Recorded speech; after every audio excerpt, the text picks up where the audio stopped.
As time goes on, our understanding of science develops. Our understanding of what happened in history develops.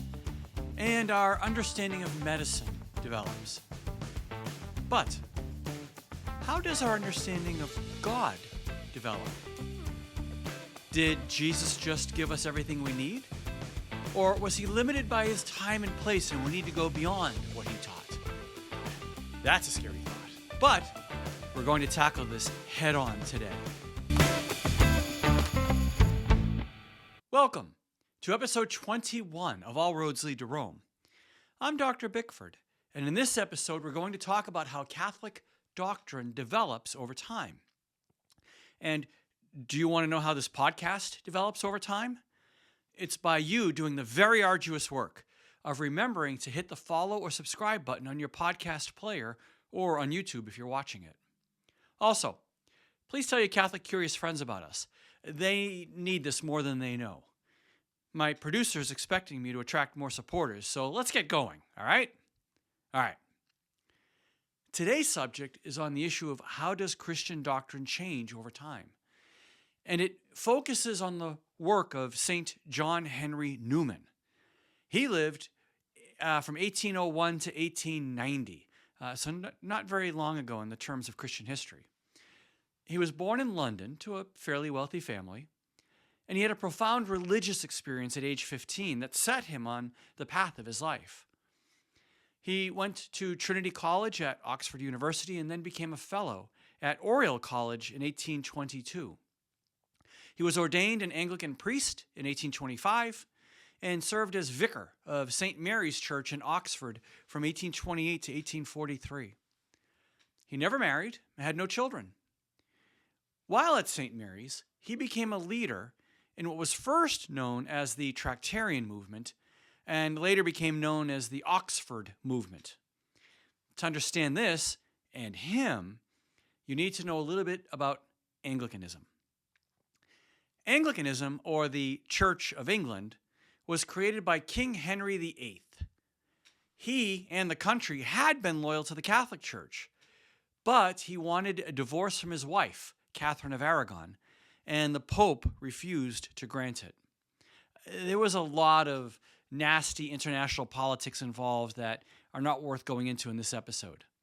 However, Henry resolved the problem by declaring himself the head of the Church of England and broke all connections with Rome. However, English churches did not go the way of the Protestants in the rest of Europe. Worship services were still called a mass. Their clergy were still called priests. The priests were under bishops, and the bishops under the Archbishop of Canterbury, and so on. So England was sort of Catholic and sort of Protestant.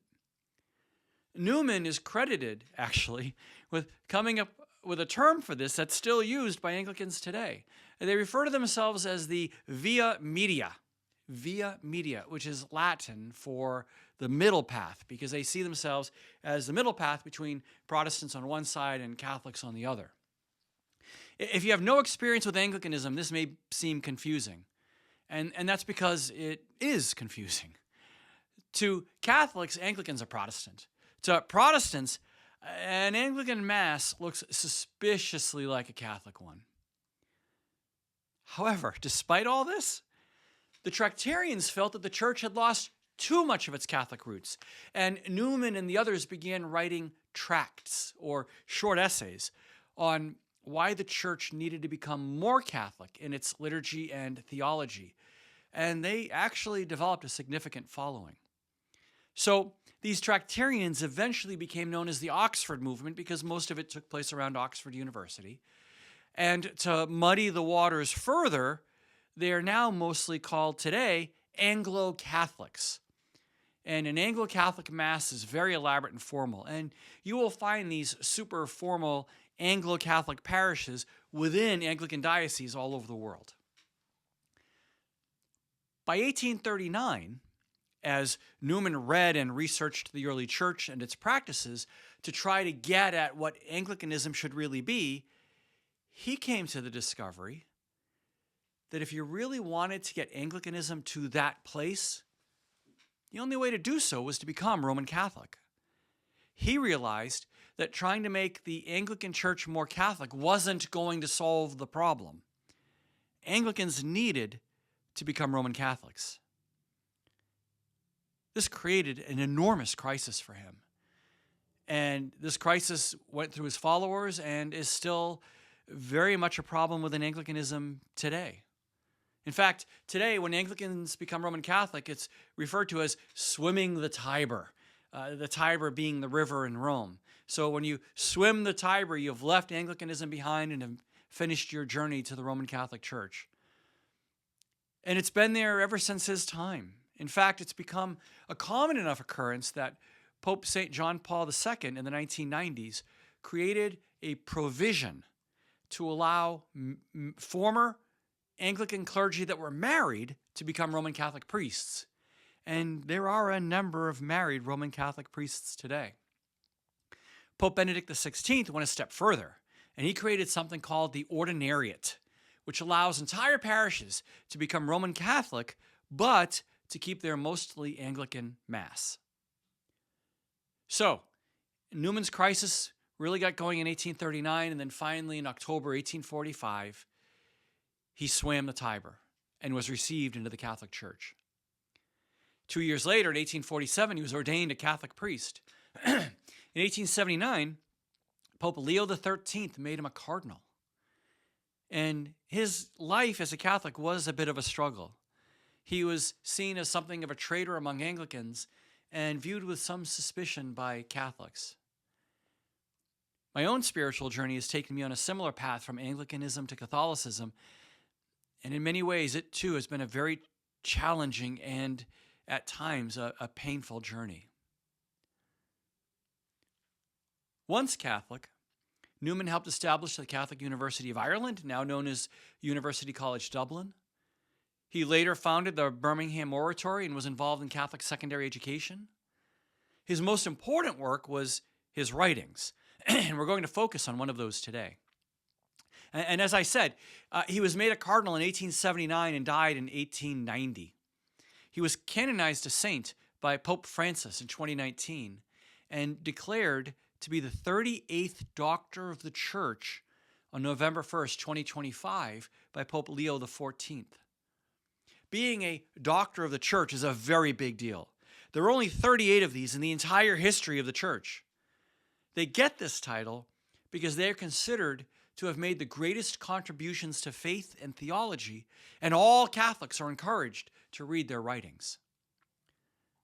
Today, Newman is one of the two patron saints of Catholic education. The other is St. Thomas Aquinas, who was the greatest Catholic theologian to ever live. And Aquinas is also a doctor of the Church. If you have ever heard of a Newman Center at a secular college, it's a place for Catholic students to worship, to pray, to connect socially. And this movement was inspired by John Henry Newman, and the centers are named for him. And today, there are Newman Centers at over 2,000 colleges in the United States alone.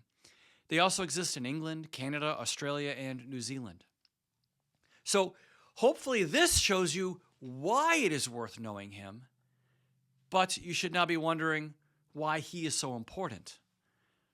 Our focus on this episode is really going to be on one book of his, but it's an absolutely essential book because it articulates something that the church has needed through its history. And this book has equipped the church with an understanding that helps it to ward off many of the mistaken ideas of modernity and something I call Protestant theological drift. And the subject is, how does doctrine change? His book is called An Essay on the Development of Christian Doctrine. But I can tell you, it's no essay. My version is 300 pages, and it is a challenging read. I was actually only able to read it in small bits at a time because it's that dense. So if you're going to tackle it, know that this book is really going to make you work. And if you really want to tackle it, hopefully this episode will help contextualize things enough so that you'll be able to work through what he's saying a little more easily.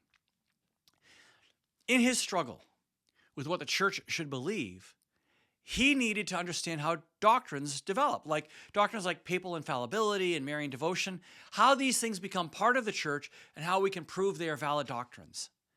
And the problem is, Anglicans and other Protestants argue that they are not valid. So in becoming Catholic, he needed a way to show that they were. And his answer was that doctrine develops. But Roman Catholics have always believed in something called the deposit of faith, which means that Jesus gave the church everything it needs to function and prosper until his second coming. So if Jesus gave us the deposit of faith, then how can any of that ever be changed? Do you see the dilemma that Newman had to resolve? He resolved it with the distinction that there is a difference between development and corruption. His example is the church needed to be compared more to a living organism than an inanimate object, and an organism that changes over time in one regard but never changes in another. So, for example, think of yourself when you were a child. When you were a child, were you really you back then? Of course you were. All right, well, now look at yourself today. Are you still really you? Of course. So you are the same person, yet you have changed significantly over the years, and these two ideas are not in conflict. The distinction between development and corruption does the same thing with doctrine. A development represents organic growth that preserves the original teaching. It becomes a deeper understanding of the teaching, just as throughout your life you've become more you. A corruption, on the other hand, alters the teaching and often ends up contradicting it. Easy enough? All right. Well, thank you for listening to this episode. And remember that all roads lead to... wait a minute. It can't be that easy, can it? Of course, the answer is no. If you're debating a doctrine with someone, how can you tell if it's a true development or if it's a corruption? Well, let's unpack how it works. And by the time we're done with this episode, you will have a very key Catholic concept under your belt. In an essay on the development of Christian doctrine, Newman argues that there are 7 notes or 7 points that show if something is a true development or just a corruption. And this is why the book is 300 pages. Okay, so get out your pencil, your crayon, or your hammer and chisel, or whatever you use to take your notes, and let's go through them. The first point is that for a true development, there must be something called preservation of type. Preservation of type. The development must have the same structure and form as what it came from. Newman, using the human body again, compares the arm of a baby to the arm of the same person when fully grown. They're different, but they're still the same arm. He also argues that the significance can be different, but so long as it is the natural development of its original, it is still a development. Another example would be, think of an acorn becoming a tree, or think of a caterpillar becoming a butterfly. Each one of them is radically different from what it began as, but it is the natural fulfillment of what it began as. Corruption would be if an acorn grows into a rose bush, or if a caterpillar becomes a rhinoceros. And boy, I hate it when that happens, don't you? Another example that Newman gives is that he compares the Roman Republic to the Roman Empire, and he sees that as a corruption. The empire had many of the same offices and titles as the Republic did. The Senate still existed and functioned, and yet their actual role and responsibility changed so completely that the empire does not come naturally from the Republic, and so it was a corruption. That's the first point. The second point is that for true development, there must be continuity of principles, a continuity of principles. The principle must remain the same from beginning to end. Any development of doctrine must directly relate to the same theological and moral truths that it's coming from. So dogma doesn't change. It can't. If it's part of the deposit of faith that comes from Jesus, that's all we need. So the belief that the sacraments channel real grace from God has been continuous. The principle of sanctification has had continuity. The call to holiness has had continuity, and so on. These things do not change. In other words, while certain doctrines and practices may develop, the principles that rest underneath them, the living ideas at the core of the doctrines, never change.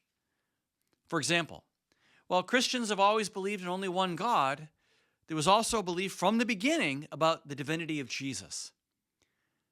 And at first, it wasn't clear how that worked. But this developed into the formal and complex understanding of the Trinity that we have today. We didn't change our understanding of God or of Jesus. We just came to a deeper understanding, and that continuity just continued throughout time. An example of a corruption was the abuse of the use of indulgences in the late medieval period. Jesus gave Peter and the church the right to bind and loose in the forgiveness of sins. And the church practiced that all through its history. But in some of the chaos of the late medieval period, some in the church took advantage of this and turned indulgences from spiritual actions into financial ones. This was a terrible corruption and was thankfully corrected. A third point is about the power of assimilation. True faith never fears an encounter with another culture. It can assimilate what is consistent with the faith and has a clear understanding of what must be resisted. The biblical example of the despoiling of Egypt in the book of Exodus is an example of this. When the Hebrews fled, their Egyptian neighbors offered them jewels and other gifts, and they accepted them. However, they did not take Egyptian religion or culture with them. A more common example that gets cited today is that of the Christmas tree. Some criticize Catholics for using what they argue was originally a pagan symbol. But the tree represents life in the midst of death, of winter, just as Jesus brings new life at Christmas to a dead world. And so this idea is consistent with the faith and the power of the incarnation. And so its adoption as a symbol is fine. It doesn't corrupt the faith. Another example of a development is how Thomas Aquinas utilized some of Aristotle's ideas on ethics and incorporated the four cardinal virtues of prudence, justice, fortitude, and temperance into the virtue ethics. These are things we explored in episodes 18 and 19. He imported them into the ethical system. And there are critics that argue that this makes the Catholic system of ethics unchristian because some of it utilizes something that came from the Greeks. But it's fully consistent with the Christian call to universal holiness and obedience in Christ. And the cardinal virtues help in this. And so they're seen as a development. An example of corruption of the assimilative power is the Gnostic movement that I've talked to in earlier episodes. The Gnostics, Gnostics. The Gnostic movement in the early years of the church tried to bring other aspects of Greek philosophy into the faith, like a belief that the material world is evil. But that's inconsistent with Genesis, where God says the creation was good. Another thing they would bring in is that you could gain secret knowledge if you were faithful enough or knew the right people. And these are very inconsistent with Christian teaching and were rightly rejected by the early church and continue to be rejected every now and then when Gnosticism pops up in one guise or another. So that's the third point. The fourth point is about something Newman called logical sequence. Logical sequence. There are times when the great saints can see the way forward in the faith, but it's only later we can theologically come to a deeper understanding and settle the matter. And once we are able to do that, we know it was a proper development. Newman offers the examples of penance and purgatory as logical sequences that follow from baptismal cleansing. So let's look at the sequence. If baptism washes away sins, and infant baptism has become the norm, and yet we still sin after our baptism, well, then we still need forgiveness. And it's completely logical that the sacrament of reconciliation would develop so that we can have a way to offer penance and gain forgiveness from God. And then our understanding of purgatory also comes from that, because what happens when we die in a state of grace but still have bad habits and commit venial sins? Well, there needs to be a way of purification before we go to heaven so we don't bring that corruption with us. And so purgatory becomes an understanding. Typically, the later developments can be shown to follow logically from the earlier ones, like steps in a philosophical argument, as I just laid that out. Two examples of a corruption of logical sequence are Pelagianism and Calvinism. Catholics believe that we can only be saved by God's grace, but we also have free will to accept that grace or to reject it. Pelagians went to one extreme and argued that we can achieve salvation on our own without God's intervention. So it was all free will and no grace. Calvinists went the other way and argued that we have no free will. And in fact, you and I are predestined at our creation to go to heaven or hell, and there's no influence that you or I could ever have on our destination. So for them, it's all grace, and there's no free will at all. And these are really two sides of the same bad coin, because they each reject one half of the grace and free will doctrine, but accept the other. That's the fourth point. The fifth point is about anticipation of the future. It argues that just as we mature in our thinking throughout our lives, and just as humanity is maturing in its understanding of life and the universe, the church also is seeing God's plan unfold over time. Some things take centuries to come to fruition. But when you look back, you can see it was always there. A great theological example of development is our development of the understanding of the Immaculate Conception of Mary. From the very beginning of the church, she was called Theotokos, a Greek word meaning mother of God. So we have this belief that Mary is the mother of God. Jesus is God incarnate. Mary is his mother. She's the mother of God. And the church wrestled with, well, what are the full implications of that? And one of the big questions that arose was whether she was stained by original sin at conception, as the rest of us are, or if her conception was immaculate and that she was free from that original sin as preparation for to be the one to bear the Messiah. There are lots of arguments on both sides. Thomas Aquinas argued that she could not have been immaculately conceived because then it would mean that Jesus doesn't save everyone, because she would have been the exception. She wouldn't have needed saving. And he felt that was an inconsistency that was too much to understand. Duns Scotus, on the other hand, later argued that she was immaculately conceived through something called preservative redemption, meaning that Christ's work of redemption applied to her before she was born and before he was born. And the arguments went back and forth. It wasn't until the 19th century that the church came to final resolution, and the Immaculate Conception became dogma in 1854.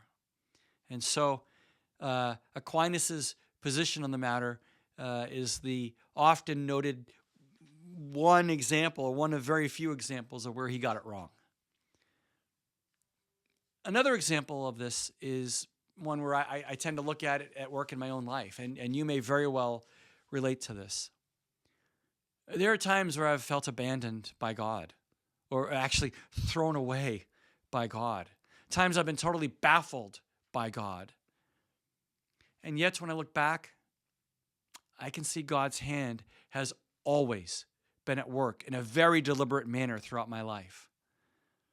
There were actions by God that anticipated a future that I had no way of even comprehending, that only years later could I connect and see how it was being a consistent action on God's part.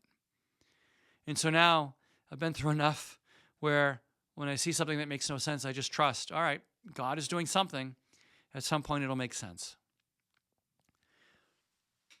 An example of a corruption of this is the heresy of Montanism in the early church. They argued that the Holy Spirit was still speaking, and the Spirit was giving new revelations and new prophecies, and that these superseded what the church had believed up to that point. There was no deposit of faith. It was an ongoing thing, and the Spirit was changing his mind, meaning that there were changes from one belief into another, one doctrine to a different one. And so this was seen as a clear corruption because God would not be so inconsistent. Are you still with me? We have 5 points done and just 2 to go. If you're finishing up on the treadmill while you listen to this, Give me one more mile. You got this. Let's finish this strong. The sixth point is conservative action upon the past. Conservative action upon the past. Developments help to better illustrate the past. They don't obscure it. If an idea contradicts the past, it must be rejected as a corruption. In other words, an authentic development will retain what came before, while a corruption will reverse or change or remove what came before. The great British writer G.K. Chesterton defined tradition as the democracy of the dead, meaning the dead get a vote in how we live, and their vote is expressed in the form of tradition. An example of development is the formation of the canon of Scripture. In the very beginning, the church had a number of books and letters that it referred to, but fairly quickly it settled on the set of the books of the Bible that we now use, and it will never change. An example of a corruption, which was mentioned in episode 20, is the Thomas Jefferson Bible. Now, he was a deist, and deism was a popular movement during the Enlightenment, where religion was more of a moral system than a real theological one. And so Jefferson took a Bible. He literally did this. He took a Bible, used a sharp knife, and literally cut sections out of the text that referred to anything supernatural or miraculous. And then he kept what was left. It was a rejection of really the heart of Christianity, so much so that deists are not looked back upon as even being considered as Christian. They were their own. It was terrible corruption. And yet, you can buy the Jefferson Bible today and see for yourself how much smaller it is than the regular Bible, but see what it looks like when you take away all the beautiful supernatural intervention of God in the miraculous. Seventh, and finally, we come to the point of chronic vigor. And you have certainly shown chronic vigor to get all the way through this list with me. Good for you. Chronic vigor argues that a true development will stand the test of time. It will continue to inspire and shape the church for all time. An example of development is the real presence of Christ in the Eucharist. Jesus said, "This is my body," and he said, "This is my blood." If you don't eat my flesh and drink my blood, you have no life in you, he says in John's Gospel. But the church didn't really understand what that meant. For centuries, it was accepted, but the church wrestled with what does it really mean? Well, the term transubstantiation, that's one word. Transubstantiation was introduced at the Fourth Lateran Council. And this is one of those 21 great ecumenical councils I've mentioned in the past that have taken place in church history. And I promise you, there will be episodes on some of these councils at some point. Well, the Fourth Lateran Council was held in 1215 to really help wrestle with this. And that term, transubstantiation, was introduced. And the church continued to wrestle with it. And by the time of the Council of Trent in the 1500s, there was a fairly clear understanding of it. The material of the bread and the wine isn't changed. It's still bread and it's still wine. But the very essence, the very substance, the breadness of the bread, the wineness of the wine is changed into the body and blood of Christ.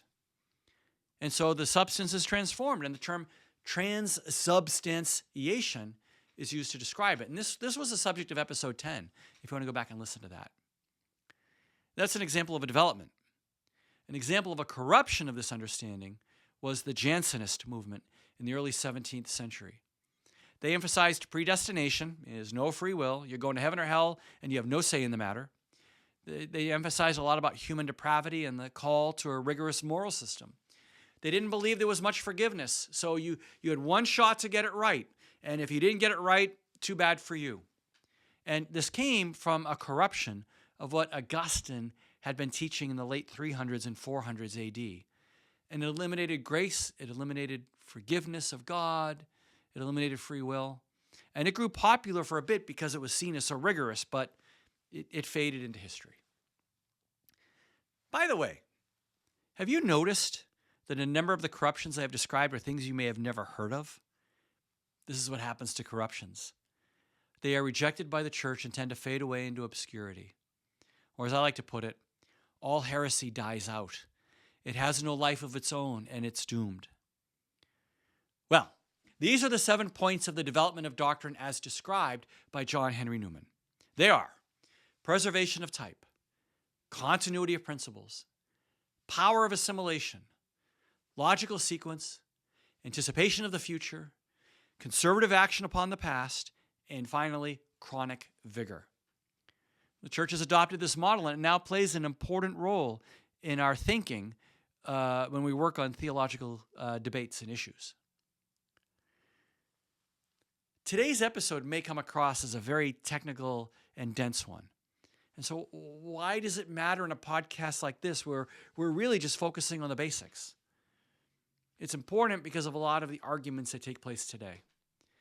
In the battles, for example, between Catholics and Protestants, Protestants often argue that they're just following a plain reading of the Bible and that Catholic doctrine is just all these later additions. We add things, and get to the point where you don't even see the original faith of Christianity. And so when Catholics try to defend a teaching, a Protestant will say, well, show me where that is in the Bible. And this is the problem Newman wanted to resolve. But what you need to know is their question is a bad question. It's like a bad chess move. There's no point and purpose. It's based on the Protestant notion of sola scriptura, meaning only the Bible can be used for authoritative decision-making. The problem with sola scriptura is that this principle isn't even in the Bible. It's something that came in the 1500s by Luther and Calvin and the Reformers. And so the Bible doesn't tell you the Bible is the only authoritative source. And even more easily seen is that there is no such thing as a plain reading of the Bible. There are over 10,000 Protestant denominations all arguing with each other over what a plain reading of the Bible is. These are all bad arguments. The truth is, human understanding develops and our doctrines develop. But the development does not mean we change doctrine. The development helps us better understand them. A development deepens our understanding. It doesn't change our understanding. And it's these developments, these deepening understandings that people that do a surface reading of the Bible don't understand and come to the conclusion it's something different that gets added later. Critics will argue that, well, we have to change our doctrine over time. And they'll give an example like, say, the Bible supported slavery. Well, the Bible references slavery. In the Roman Empire, 1 in 3 people were slaves, 1 out of every 3. And yet, in Paul's letter to Philemon, he tells him that Onesimus, Philemon's slave, is now his brother in Christ, and he needs to treat him like a brother, no longer like a servant. That was a radical idea in that time and place. And the church really went a long time working to delegitimize slavery because it had always been a part of the human condition. But what you need to know, it was always the Christians that worked and continue to work against slavery, against human trafficking, against exploitation, against abortion, and all of these things. Because our understanding all flow from the development of the understanding of the doctrine of the dignity of human life. Once you have a deep understanding of the dignity of human life, all these controversial matters settle down and you know exactly where the right position is to be. Today, people will also argue, well, the times have changed and we need to keep up with the times and accept what the culture believes because the present culture is the result of human progress. That's inevitable, and things are just getting better and better and better.